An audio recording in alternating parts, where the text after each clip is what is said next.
Hello everyone, Radhe Radhe. आप सभी का हमारे चैनल में बहुत बहुत स्वागत है। निर्जला एकादशी में पानी कब पीना है, कलश कैसे दान करना है और इसके अलावा दूसरे दिन यानी द्वादशी के दिन पारण आपको कैसे करना है, सब कुछ इस वीडियो में मैं आप लोगों के साथ शेयर करने वाली हूँ। अगर आपसे प्यास ज़्यादा सहन नहीं हो रही है, आपको बहुत ज़्यादा प्यास लग रही है, तो पानी आप किस प्रकार पी सकते हैं ये भी मैं आप लोगों के साथ इस वीडियो में शेयर करूँगी। तो वीडियो को ध्यान से देखिएगा। इस बार 2 एकादशी है, मैंने आपको पहले ही बता दिया था। 6 तारीख के दिन और 7 तारीख के दिन एकादशी का व्रत किया जाएगा। अब आपने जिस नियम के अनुसार आप सारी एकादशियों का व्रत करते हैं, आप उस तरह से अपनी एकादशी का व्रत करें।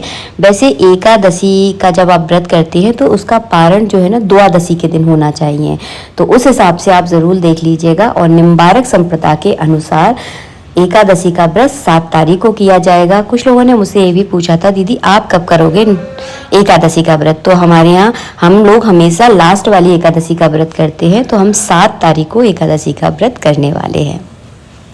अब मैं आपको बताने वाली हूँ एकादशी की पूजा जो है ना आपको सुबह के समय करनी है। इस तरह से आपको कलश तैयार करना है। कलश में मीठा शरबत भरना है। आप चाहें तो आम का शरबत भर सकते हैं, आप चाहें तो दूध का, रूह अफ़ज़ा का, कई शरबत आते हैं। ठंडाई बना सकते हैं। तो इसमें शरबत भरने की प्रधानता है। कुछ लोग कहते हैं कि मिट्टी का कलश खराब हो जाता है, बिल्कुल खराब नहीं होता। जीवन भर थोड़ी ना मिट्टी का कलश चलता है। आप लोगों को भी पता होगा, बरसात के समय तो वैसे भी हम लोग मिट्टी का कलश हटा भी देते हैं। तो आपको क्या करना है, इसमें मीठा शरबत ही भरना है। इस बात का आप विशेष ध्यान रखें। कोई भी शरबत बना सकते हैं जो आपको पसंद हो, उस शरबत का आप जो है ना इसमें भरकर आपको दान करना है। अब मैं आपको बताने वाली हूँ कि ये कलश आपको दान कब करना है। सुबह के समय आपको पूजा करनी है। इस तरह से भगवान के सामने आपको कलश स्थापना करनी है, जैसे कि मैंने पूजा विधि में आपको बताया था। और शाम के समय ये कलश जो है ना आप चाहें तो मंदिर में दान कर सकते हैं, आप चाहें तो अपनी कोई नंद, भाने, जिठानी, सास, इनको जो भी आपकी पूजनीय है, जो आपके मानधान है, उनको भी जो है ना आप इस कलश को दान कर सकते हैं। अब आप अपनी सुविधा के अनुसार देख लें कि आप किसको दान करना चाहते हैं। और इसके ऊपर आपको दक्षिणा ज़रूर रखनी है। एक कोई मौसमी फल आपको रखना है। खरबूजा या आम रखा जाता है। और हाँ, तरबूज दान नहीं किया जाता, तो भूल कर भी आप तरबूज का दान ना करें। इस बात का आप विशेष ध्यान रखें, क्योंकि तरबूज में काले बीज होते हैं, तो उसका कोई दोष होता है, इस वजह से उसको दान नहीं किया जाता है। तो तरबूज दान नहीं करना है, आम और खरबूजा आपको दान करना है। अब मैं आपको बताने वाली हूँ पानी कब पिया जाता है निर्जला एकादशी में। तो पानी पीने का विधान दूसरे दिन है, द्वादशी के दिन आपको पानी पीना हो चाहिए। विधान तो यही है, शास्त्र भी यही कहता है और व्रत की जो नियम होते हैं वो भी यही कहता है कि निर्जला एकादशी के दिन बिल्कुल निराहार रहा जाता है। उस दिन जल पीना एकदम निषेध है, तो आपको उस दिन तो बिल्कुल भी जल नहीं पीना है। दूसरे दिन द्वादशी के दिन आपको जल ग्रहण करना है।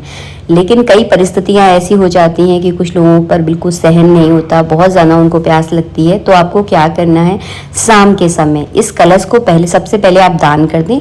तो शाम के समय आप सबसे पहले कलश मंदिर में या अपने मानधान किसी को भी दान कर दें।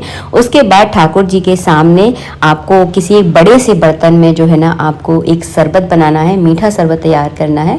जो भी आपने दान किया है वो शरबत तैयार करना है। और जैसे गाय पानी पीती है ना, सेम उसी तरह से आपको थोड़ा सा लेट कर जो है ना पानी पीना है। जिस तरह से गाय पीती है, सेम वैसी स्थिति आपको बनानी है और गाय की तरह गौमुख करके जो है ना आपको पानी पीना है। तो उसका दोष थोड़ी कहते हैं कि कम होता है, वैसे ये एक ऑल्टरनेट उपाय आप समझ लीजिए। जिन पर सहन नहीं होती है उनको ही ऐसा करना है। बाकी शास्त्र के अनुसार निर्जला एकादशी पर एकदम निराहार रहा जाता है और दूसरे दिन द्वादशी के दिन ही जल ग्रहण किया जाता है। पारण आपको कैसे करना है, अब मैं आपको पारण की विधि बता रही हूँ। तो द्वादशी के दिन आपको जो है ना थोड़े से चावल ज़रूर ग्रहण करने होते हैं, तभी जो है ना एकादशी का पारण माना जाता है। आप चाहे तो अगर बहुत ज़्यादा जल्दी है, टाइम निकला जा रहा है, तो आप पके हुए चावल की जगह आप कच्चे चावल भी जो है ना ग्रहण कर सकते हैं। लेकिन समय का आपको विशेष ध्यान रखना है। एकादशी का पारण एकदम समय पर आपको करना चाहिए। तो मैं समय की जो डिटेल है वो मैं कम्युनिटी पर पोस्ट कर दूंगी, आप उसे ध्यान से पढ़ लीजिएगा ताकि आपको अच्छे से सब कुछ समझ में आ जाएगा। आशा करती हूँ मेरे द्वारा दी गई जानकारी आपको पसंद आई होगी। सब कुछ मैंने स्पष्ट रूप से आप लोगों के साथ शेयर किया है, और कहीं भी कोई कन्फ्यूज़न है तो समय रहते मुझे कमेंट कर दीजिएगा, मैं आपको रिप्लाई करने की पूरी कोशिश करूँगी। आशा करती हूँ आपको वीडियो बहुत अच्छा लगा होगा। और एकादशी के दिन आप 2-3 बातों का थोड़ा विशेष ध्यान रखिएगा। पहली बात यह है कि आपको दिन में बिल्कुल भी नहीं सोना है। जिस दिन एकादशी का व्रत हो उस दिन कोशिश कीजिएगा दिन में आप बिल्कुल भी ना सोएं, क्योंकि जब आप पूरे दिन व्रत कर रहे होते हैं और थोड़ा सा सो जाते हैं तो व्रत सोने से जो है ना नष्ट हो जाता है। आज के लिए इतना ही, नेक्स्ट वीडियो मिलेंगे। राधे राधे।